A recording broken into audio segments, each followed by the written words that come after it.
ALTS stock analysis and price predictions for Wednesday. Is ALT5 Sigma Corporation stock a buy? I'll be breaking all the Sigmas down in this brief, quick 1-minute video.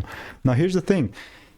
With a 10% correction, this came down quite hard, and it was kind of expected, you know what I mean?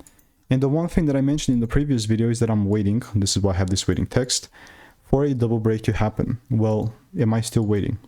You bet I'm still waiting, like, because rules never got met.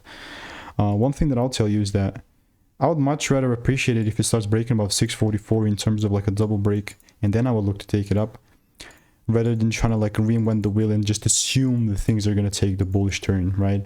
So that's how it's looking like for me. Well, what happens if it just keeps melting down? Well, I'll keep you updated.